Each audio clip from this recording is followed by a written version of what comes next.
जी ये अपने इलाके की मछली है कमेंट्री ना तुम कर दो ਉਹ ਹੁਣ ਨਾਲ ਲਾ ਕੇ ਫਰੈਸ਼ ਮੱਛੀ ਹੈ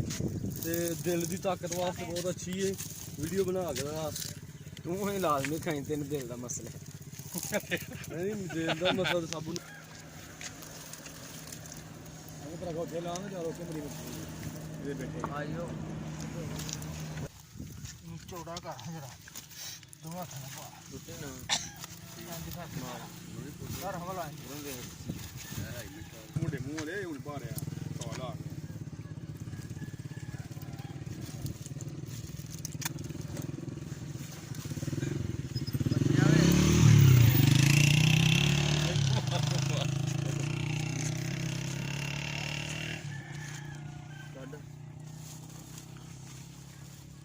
ਮੈਂ ਲੈਣ ਲੱਗਾ ਦੱਸ ਸਾਹਿਬ ਅਗਰ ਤੂੰ ਭੇਜ ਦੇ